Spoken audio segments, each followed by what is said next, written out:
Warahmatullahi wabarakatuh dan selamat siang pendengar Pro 1 RRI Makassar. Kita kembali bersama dalam program pengarus utamaan gender dan khususnya mengenai perempuan dan anak, dan hari ini kita akan membahas topik yaitu Ananda atau Aksi Nasional Anti Narkotika yang dimulai dari anak serta bagaimana kemudian peran keluarga dalam pencegahan narkotika termasuk dari perspektif gender. Karena kita tahu bahwa ancaman narkotika tidak mengenal usia, bahkan kini sudah menyasar anak-anak dan juga remaja. Dan untuk membahasnya saat ini kami sudah tersambung melalui Zoom dengan Bapak Anas Kaharudin Esos. Beliau merupakan penyuluh narkoba ahli muda dari Badan Narkotika Nasional Provinsi Sulawesi Selatan. Kita segera menyapa Pak Anas. Assalamualaikum, selamat siang Pak Anas. Pak Anas, selamat siang. Assalamualaikum. Warahmatullahi wabarakatuh. Selamat siang, sehat selalu, Pak. Terima kasih Pak Anas sudah bersama kami di RRI Makassar di sela-sela kesibukan siang hari ini. Baik Pak Anas, hari ini kita membahas topik mengenai Ananda Pak ya, dan ada kepanjangannya Aksi Nasional Anti Narkotika yang dimulai dari anak. Nah, mungkin mengenai Ananda ini ada penjelasan dulu sebagai pengantar yang ingin disampaikan. Silakan Pak Anas. Ya, terima kasih Pak Malik. Assalamualaikum warahmatullahi wabarakatuh. Waalaikumsalam warahmatullahi. Salam sehat untuk kita semua. Salam tanpa penyalahgunaan narkoba. Oke, jadi pada topik kali ini sebelumnya saya perkenalkan diri dulu, Pak. Nama saya Anas Kaharudin. Saya penyuluh narkotika ahli muda Badan Narkotika Nasional Provinsi Sulawesi Selatan. Nah, berdasarkan topik kita pada hari ini, kita akan berbicara singkat barangkali tentang Ananda. Ini kedengaran suara saya, Pak Malik? Sangat jelas Pak Anas. Oh, sangat jelas ya. Jadi sebuah program yang pada tahun 2026 ini BNN luncurkan, yaitu program Aksi Nasional Anti Narkotika dimulai dari anak. Itu disingkat dengan Ananda, yaitu suatu gerakan nasional untuk melindungi anak Indonesia dari narkotika. Dimulai dari sejak dini dengan pendekatan yang secara humanis, ceria, dan penuh harapan. Nah, di Ananda ini ada beberapa memang sasaran kita. Yang pertama, karena kita berbicara tentang usia dini, ya, maka fokus pertama kita adalah di usia dini itu, PAUD, ya, dengan TK. Kemudian yang kedua kita sasar sekolah SD dan sederajat, SMP sederajat, SMA sampai perguruan tinggi serta keluarga itu sendiri. Nah, jadi ada beberapa sasaran kita dengan harapan bahwa kita semua berkolaborasi, bukan saja BNN, ya, bukan saja kepolisian, tapi semua stakeholder, semua kalangan masyarakat itu paham tentang narkotika dan paham juga bagaimana cara pencegahannya. Serta ya apa yang harus dilakukan apabila ada anggota kita, ada keluarga kita yang sudah terjerumus ke dalam penyalahgunaan narkotika. Saya pikir itu Pak Malik sebagai Baik. landasan kita. Baik, jadi Ananda sebagai gerakan aksi nasional anti narkotika yang dimulai dari anak, ini fokusnya membangun ketahanan anak begitu ya, sejak dini melalui edukasi yang tadi juga sudah disampaikan oleh Pak Anas begitu. Nah Pak Anas, kenapa kemudian BNN memilih anak menjadi fokus utama dalam pencegahan narkoba? Ya Pak Malik dan pemirsa sekalian, bahwa kita BNN dalam hal ini pemerintah fokus pencegahan itu, pencegahan narkoba, kita sasar anak-anak. Yang pertama bahwa sasaran jaringan penyalahgunaan narkoba itu anak remaja. Hmm. Nah, oleh sebab itu kita harus memberikan pemahaman kepada mereka itu bagaimana bahayanya narkoba, bagaimana kita terhindar dari penyalahgunaan narkoba dan bagaimana caranya remaja atau anak sekolah itu menolak narkoba itu sendiri. Jadi eh, dengan harapan bahwa setelah mereka paham, mereka bisa mengaplikasikan kepada dirinya terhadap bahaya dan ancaman narkoba itu sendiri. Hmm, baik. Dan ini dari data banyak yang jadi korban kemudian anak dan remaja, Pak. Dan seperti apa sih kemudian eh, cara mereka akhirnya kenal dengan narkoba ini, Pak, di lapangan? Berdasarkan hasil pendataan, pemetaan secara nasional, bahwa angka prevalensi untuk tahun 2025 penyalahgunaan narkoba di Indonesia itu sudah mencapai 2,11%. Artinya apa? Bahwa dari jumlah penduduk itu sudah ada sekitar 4 juta sekian, 4 juta 115 itu penyalahgunaan narkoba. Nah, sebagai gambaran kita untuk Sulawesi Selatan, Bapak Ibu sekalian, bahwa yang menyerahkan diri, ya, yang mau diintervensi, yang mau kembali ke jalan yang benar dari remaja ini itu sudah ada sekitar 150-an itu data di bulan Maret kemarin itu usia remaja, Pak. Ya, penyalahgunaan narkoba usia remaja yang cenderung menggunakan sintek. Ada beberapa hal mungkin yang menyebabkan mereka itu terjerumus ke dalam penyalahgunaan narkoba. Yang pertama bahwa informasi yang tidak jelas, informasi yang setengah-setengah bahwa narkoba seperti ini, sehingga ada kemungkinan bahwa mereka, saya coba dulu deh, mungkin seperti itu kira-kira ya. Kemudian yang kedua ya kembali kepada keluarga, Pak.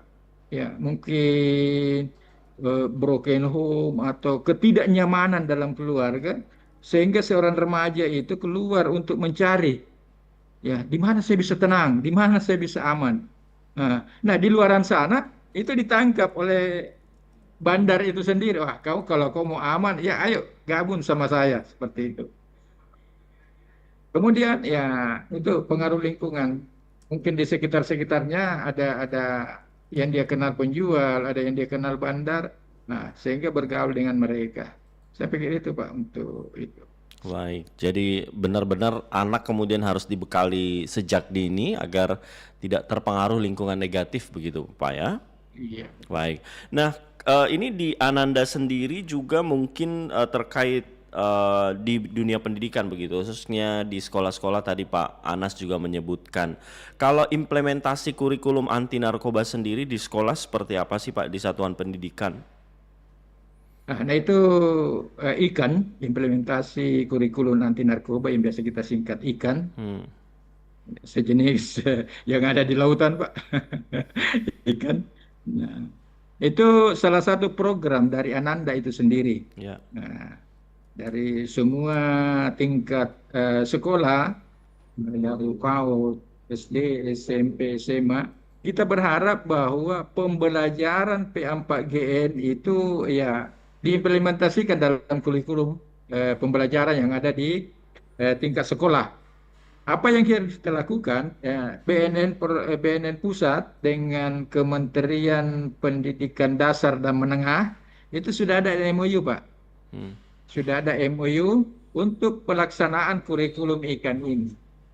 Nah, untuk penjabaran ke tingkat bawah, nah, kita sudah melakukan koordinasi dan berkolaborasi dengan Dinas Pendidikan Provinsi, Dinas Pendidikan Kota, Kabupaten untuk bagaimana P4GN ini pencegahan pemberantasan penyalahgunaan narkoba itu masuk dalam sebuah sistem kurikulum pembelajaran. Apakah itu berkolaborasi dengan sebuah mata pelajaran yang ada di sekolah atau dia akan berdiri sendiri?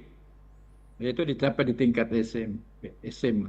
Nah, untuk tingkat perguruan tinggi kita berharap bahwa dalam melaksanakan kegiatan kuliah kerja nyata, ya, pengabdian kepada masyarakat, kita berharap bahwa kampus itu ada desa binaan. Ada desa binaan dan di situ keluarannya adalah desa bersinar, ya, desa bersih narkoba. Itu barangkali Pak. Baik. Dan ini pelaksanaannya di lapangan untuk kurikulum ikan ini seperti apa sejauh ini, Pak? Dan efektivitasnya serta apakah penerapannya di Sulawesi Selatan sendiri atau menyeluruh nasional? Ah, ini program nasional Pak Mali ya. Oleh sebab itu seluruh Indonesia diharapkan bahwa untuk program ikan ini itu bisa berjalan sesuai yang harapan-harapan kita. Nah, langkah-langkah yang kita ambil di khusus BNN Provinsi Sulawesi Selatan, karena ini baru tahap awal sehingga kita baru melaksanakan kolaborasi koordinasi dengan Dinas Pendidikan, mulai dari Dinas Pendidikan Provinsi sampai Dinas Pendidikan Kota dan Kabupaten. Dan teman-teman yang ada kan ada satu kelompok di BNN itu namanya Huker, hubungan yang kerjasama, sudah insen melaksanakan koordinasi ke gubernur, bupati, kepala daerah untuk bisa mendukung program Ananda, dalam hal ini mungkin program ikan itu sendiri. Baik. Yang memberikan materi untuk kurikulum ikan ini apakah guru-guru di sekolah masing-masing ataukah ada dari BNN kemudian yang datang?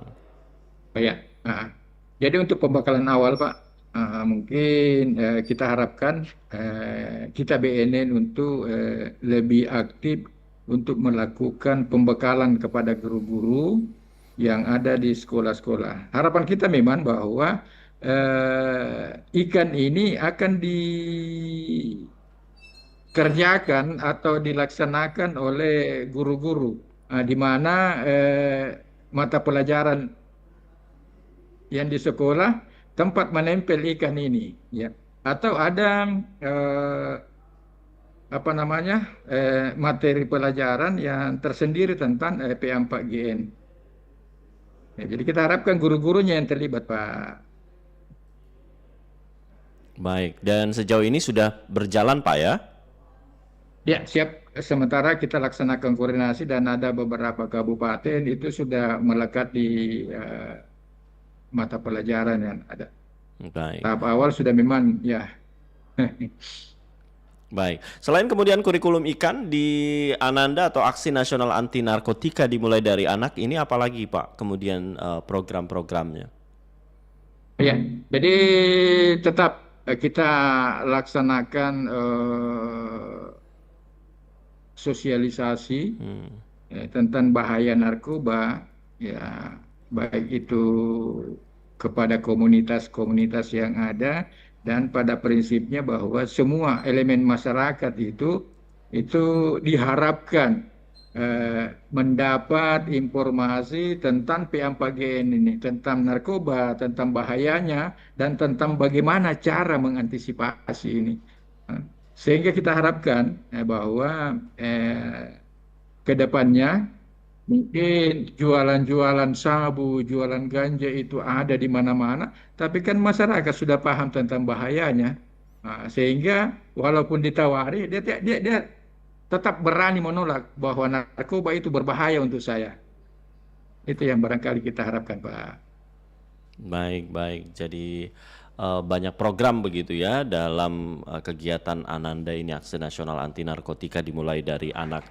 Dan Pak Anas tadi juga menyebutkan kenapa kemudian banyak anak dan remaja terjerumus karena kembali lagi ke keluarga. Sebenarnya seberapa penting peran keluarga dalam pencegahan narkoba dan apa yang Pak Anas ingin sampaikan untuk keluarga atau orang tua yang saat ini mendengarkan?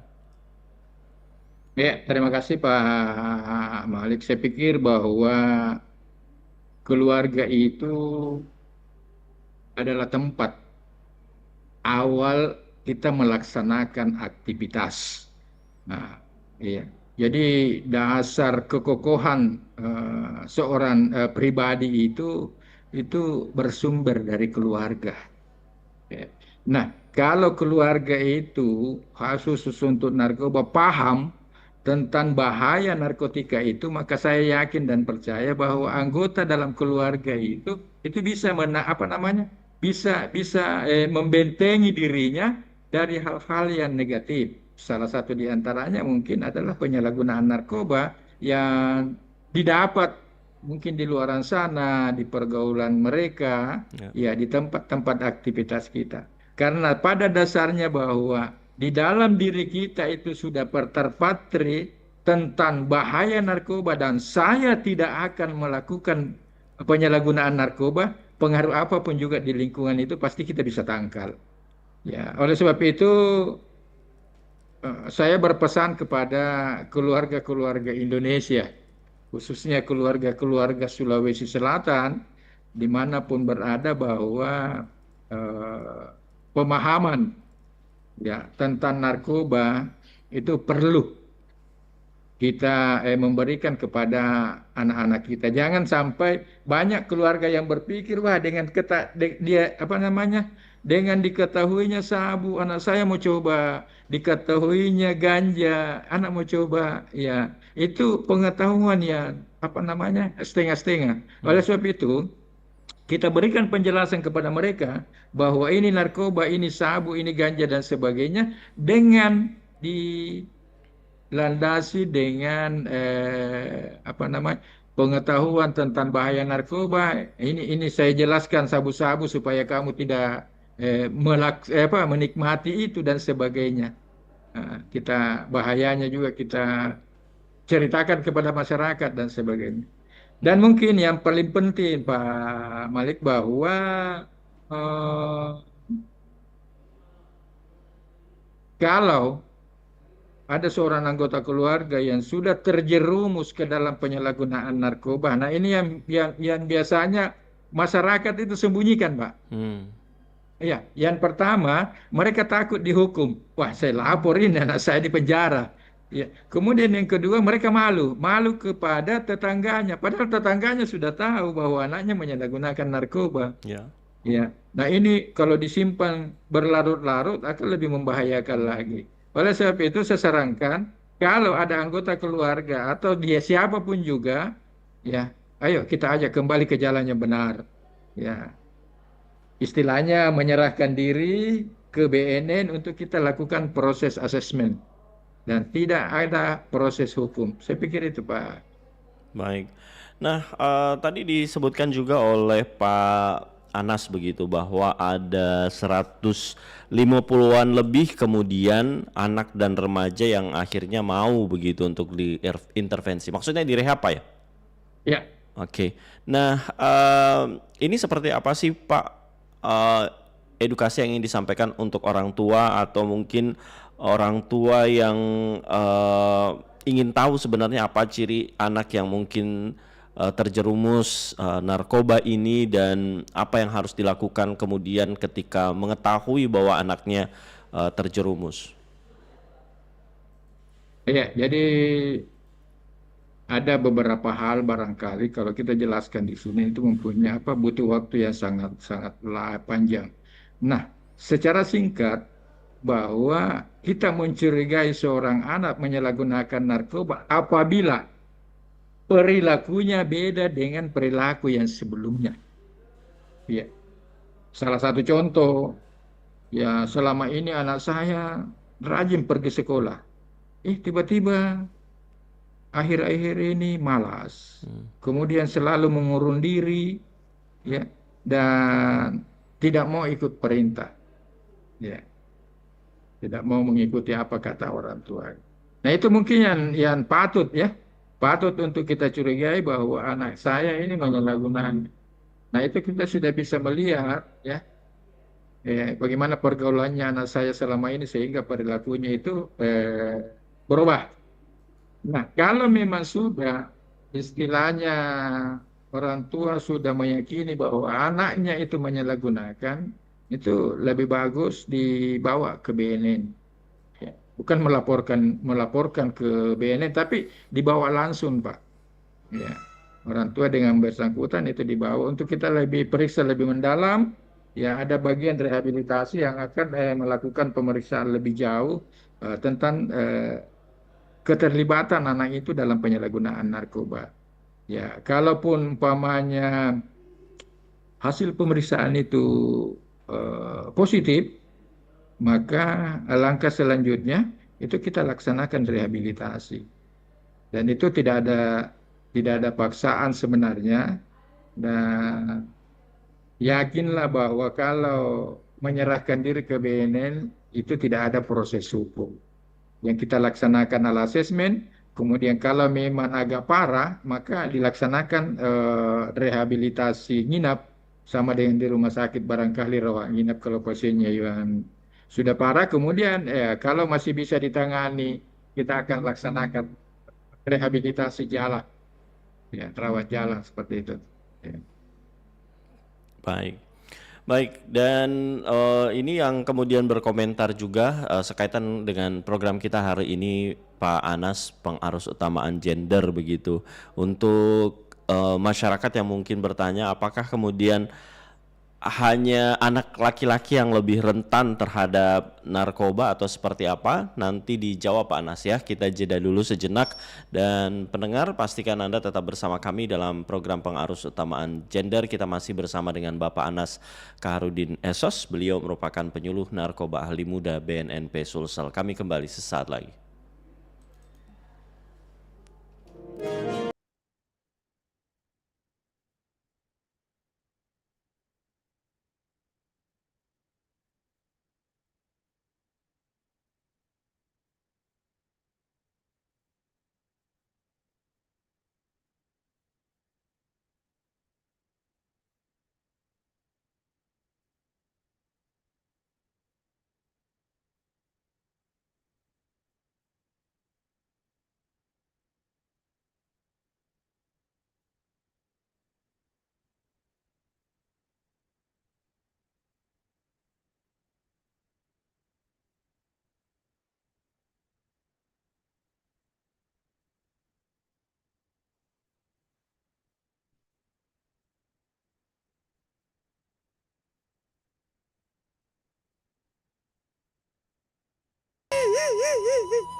Tuhan, kemananya aku yang udah tua ini?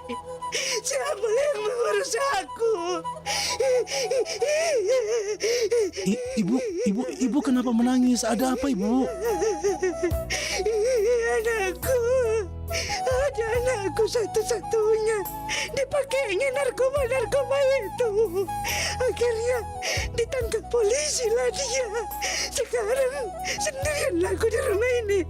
Siapa kawanku?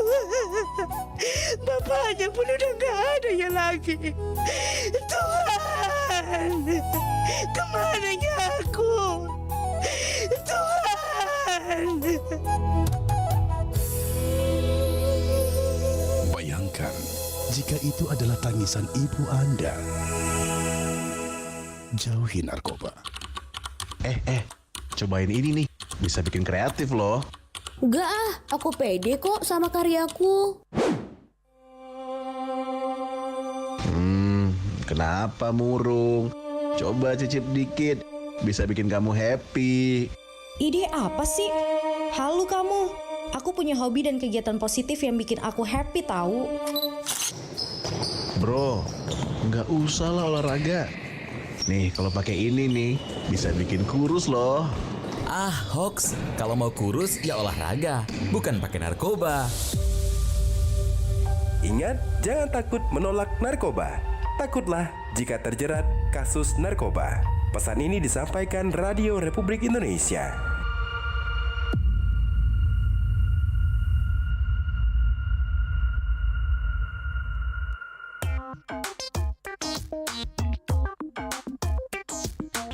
Narkoba atau narkotika dan obat-obatan terlarang memiliki efek yang beragam pada tubuh dan otak penggunanya. Efek mabuk yang ditimbulkan oleh narkoba adalah hasil dari interaksi kompleks antara senyawa kimia dalam narkoba dengan sistem saraf pusat. Ketika seseorang mengonsumsi narkoba, zat aktif dalam narkoba tersebut bekerja dengan cara mengubah neurotransmitter di otak, yang merupakan zat kimia pembawa pesan antar sel saraf. Salah satu contohnya adalah alkohol, yang merupakan jenis narkoba legal di banyak negara. Alkohol mempengaruhi neurotransmitter seperti GABA dan glutamat. GABA adalah neurotransmitter yang mengurangi aktivitas otak dan menenangkan sistem saraf. Sedangkan glutamat biasanya meningkatkan aktivitas otak. Ketika alkohol masuk ke dalam tubuh, ia meningkatkan efek GABA dan mengurangi efek glutamat, yang menghasilkan efek menenangkan dan perasaan euforia. Pada dosis tinggi, alkohol dapat menyebabkan mabuk berat, kehilangan koordinasi, kebingungan, dan bahkan hilang kesadaran.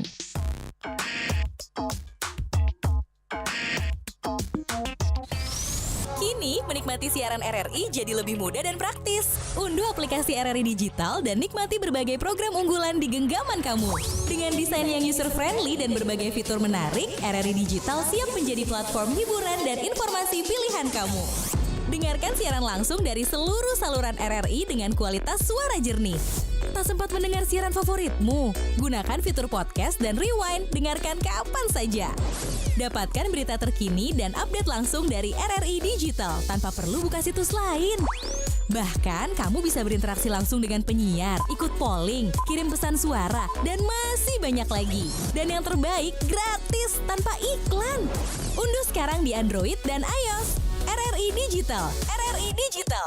Radio tanpa batas, informasi dalam genggaman. Makassar siang ini. Pendengar, terima kasih untuk Anda yang masih terus bersama kami dalam program Pengarus Utamaan Gender Pendengar, dan kita masih membahas topik mengenai Ananda atau Aksi Nasional Anti Narkotika yang dimulai dari anak dan bagaimana peran keluarga tentunya dalam pencegahan. Tadi sudah dijelaskan di awal oleh narasumber kita bahwa Forum Ananda ini digagas oleh Badan Narkotika Nasional yang fokus utama program ini adalah membangun ketahanan anak sejak dini melalui edukasi di sekolah, penguatan peran keluarga serta lingkungan yang sehat. Dan tadi juga narasumber kita Bapak Anas menyampaikan bahwa dari data yang ada sendiri jumlah penyalahgunaan narkoba di Indonesia kemudian berasal juga dari kelompok usia muda, dan di Sulawesi Selatan sendiri terdapat sekitar 100-an lebih anak dan remaja yang menjadi sasaran intervensi karena terindikasi penyalahgunaan narkoba. Kami kembali ke Pak Anas. Pak Anas. Siap, Pak. Ya. Baik, Pak Anas, terima kasih sudah bersama kami, dan pendengar, kami masih bersama dengan Bapak Anas Khaharudin Esos. Beliau merupakan penyuluh narkoba ahli muda. Dan Pak Anas, di Pengarus Utamaan Gender kali ini untuk pendengar juga yang bertanya, dari data yang ada kemudian apakah hanya anak laki-laki yang lebih rentan atau lebih perlu dikhawatirkan atau seperti apa sebenarnya, Pak? Nah, ini fenomena yang muncul di masyarakat bahwa ya, karena kemungkinan pergaulan, maka orang mengatakan bahwa anak laki-laki yang rentan ya, terhadap penyalahgunaan narkoba. Yang pada dasarnya sebenarnya itu semua anak rentan, Pak. Ya, kita tidak melihat jadi gendernya laki-laki atau perempuan, tapi semua anak itu rentan penyalahgunaan. Kenapa saya katakan demikian? Bahwa sekarang itu sudah tidak ada pembatasan bagaimana mereka bergaul, ya, bagaimana mereka berinteraksi dengan lingkungan. Antara anak perempuan dengan anak laki-laki kan sama saja. Ya, punya komunitas, punya kelompok-kelompok tertentu yang kemungkinan besar bahwa di dalam kelompok itu sudah terkontaminasi dengan penyalahgunaan narkoba. Ya, dari data yang saya katakan tadi bahwa ya itu bukan semuanya laki-laki, tapi diantaranya ada perempuan. Maka mungkin kita biasa pernah dengar di media-media sosial bahwa ya ada perempuan yang ditangkap karena membawa sabu sekian, membawa ganja sekian. Nah, oleh sebab itu saya berharap bahwa kita jangan melihat gender itu, tapi bagaimana melihat anak kita sebagai sesuatu yang perlu kita perhatikan. Saya pikir itu. Jadi jangan berpikir, saya punya anak lah perempuan, saya punya anak laki-laki yang punya perhatian begini dan sebagainya. Iya, Pak. Baik, karena masing-masing rentan terpapar lingkungan pergaulan begitu Pak ya. Termasuk kalau kita melihat perempuan juga lebih rentan tekanan emosionalnya dan mungkin relasi begitu, hubungan begitu dengan orang lain. Nah, kalau untuk peran secara gender sendiri, seperti apa sih seharusnya peran ibu dan ayah dalam pencegahan, Pak Anas? Ya, ya Pak Malik, bahwa pendampingan terhadap anak itu bukan cuma dilaksanakan oleh ibu, ya bukan cuma dilaksanakan oleh bapak, tapi kedua keluarga orang tua kita itu punya tanggung jawab ya mendampingi anak-anak kita dalam kehidupannya. Oleh sebab itu ya keduanya, karena kita berbicara tentang gender perempuan, maka seorang ibu harus paham tentang kondisi anaknya, perilaku anaknya, ya, dan bagaimana bergaul mereka. Ya, jadi perlu diperhatikan kemana anak saya, ini dan sebagainya. Nah, sehingga intervensi kita terhadap anak itu bisa juga kita laksanakan. Mohon maaf ini Pak, ada gangguan kayaknya dilewat.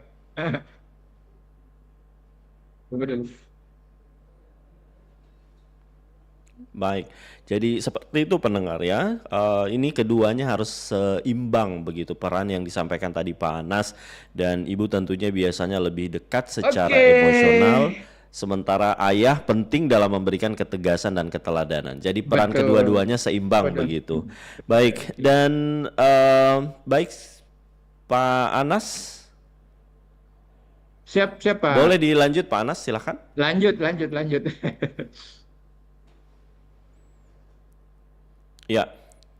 Nah, kalau untuk tadi Pak Anas juga menyebut bahwa ternyata banyak kemudian yang terjerumus narkoba karena merasa tidak tenang dan tidak merasa aman begitu di rumah, akhirnya mencari pelarian ke luar begitu.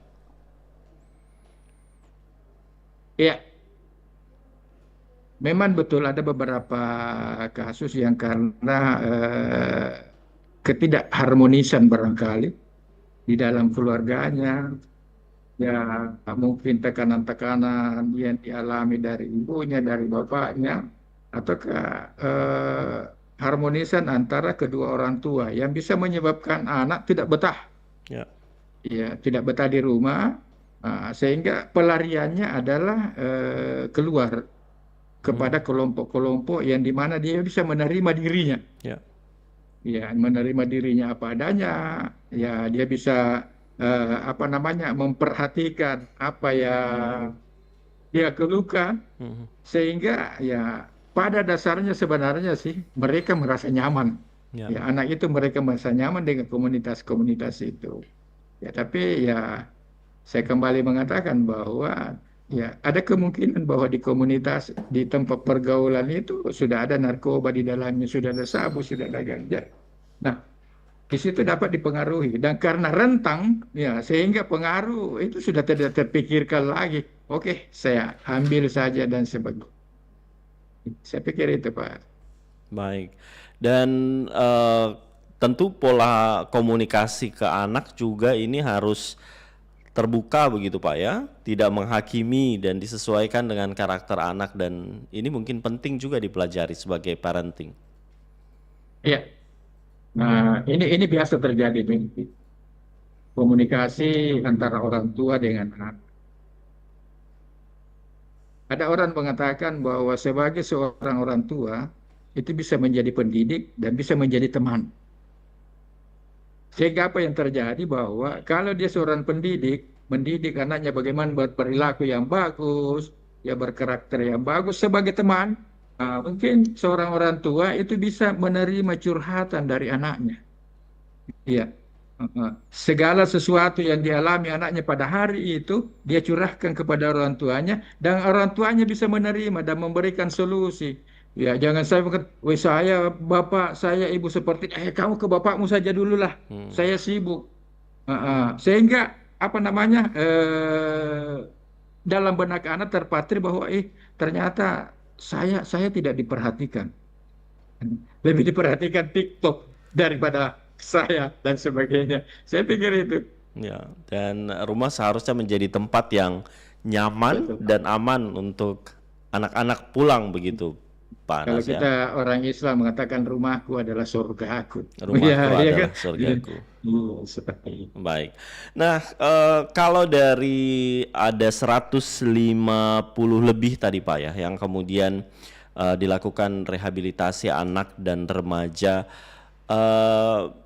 ini seperti apa kemudian dampak yang akhirnya harus mereka rasakan karena menjadi korban terjerumus narkoba ini Pak? Kalau Pak Anas melihat. Yang pertama, saya pikir penyesal. Kenapa saya harus begini? Kemudian yang kedua bahwa apa namanya itu perilaku sosial, ya pergaulan itu yang sudah tidak ini lagi. Tapi yakinlah bahwa mereka-mereka itu adalah mereka-mereka orang-orang anak-anak yang beruntung, Pak. Ya, karena cepat teratasi. Seandainya akan lebih lama berlarut-larut, ya mungkin ya bukan saja psikis yang kena, tapi juga sudah bisa kena fisik dan sebagainya. Sehingga terjadi ya, generasi-generasi yang lemah menurut saya karena itu sudah tercekoki dengan penyalahgunaan narkotika. Jadi apa yang saya mau bilang bahwa kembali saya mau katakan orang-orang yang beruntung lah. Cepat teratasi, cepat didapat dan cepat dilaksanakan penanganan yang lebih serius. Itu barangkali. Baik, selain tentu juga ini seperti yang kita ketahui kesehatan begitu Pak ya, dampaknya atau bahayanya begitu, risiko kekerasan, eksploitasi dan termasuk mungkin gangguan reproduksi juga begitu Pak. Betul. Jadi banyak memang dampak dari penyalahgunaan narkotika itu, ya mulai dari sisi kesehatan, sisi fisik, ya mental dan ya. Kalau Bapak mengatakan tadi reproduksi, ya itu berpengaruh kepada reproduksi orang dan perempuan. Bahkan ada apa namanya yang mengatakan bahwa dengan mengkonsumsi ini kita bisa kuat, seorang laki-laki bisa. Padahal sebenarnya ya tidak seperti itu. Bahkan menurut kenyataannya orang menyalahgunakan narkotika itu dalam hal ini sabu menurun, ya, seksualitasnya menurun dan sebagainya. Kemudian saya yakin dan percaya dari sisi kesehatan bahwa segala jenis penyakit itu sudah rentang untuk kita karena yang dasarnya itu adalah metabolisme, ketahanan tubuh kita. Sehingga ya, penyakit-penyakit seperti penyakit kronis yang lainnya, TBC, jantung apa dan sebagainya sudah rentan untuk seorang penyalahguna narkotika. Baik. Untuk pendengar kita Pak Anas, para orang tua yang mungkin ingin anaknya direhabilitasi dan menanyakan untuk pendidikan anaknya seperti apa akhirnya yang direhabilitasi? Maksudnya Pak? Untuk pendidikannya Pak, yang mungkin anak-anak remaja yang masih usia sekolah. Wah iya. Jadi ada beberapa perlakuan yang kita lakukan. Ya, kalau memang masih bisa dilaksanakan rawat jalan, maka itu rehabilitasinya rehabilitasi rawat jalan. Tetap melaksanakan kegiatan-kegiatan aktivitas sekolahnya dan janjian dengan psikolog bahwa setiap minggu kita melakukan pertemuan. Tapi kalau memang sudah tidak bisa lagi apa boleh buat, ya dilaksanakan rawat inap Pak untuk bagaimana mengurangi risiko-risiko yang lebih lanjut lagi. Baik, jadi seperti itu pendengar ya, sudah ditanggapi oleh Pak Anas. Baik, Pak Anas, kalau ada duta-duta juga nggak sih Pak Anas? Duta anti narkoba misalnya yang kemudian anak dan remaja yang menjadi contoh sebagai agen perubahan di kalangan mereka. Iya. Program Badan Narkotika Nasional itu melakukan yang namanya pengkaderan penggiat. Ya. Penggiat anti narkotika yang kita harapkan bahwa di setiap sekolah-sekolah itu, setiap kelurahan dan desa itu ada kelompok-kelompok penggiat. Ya.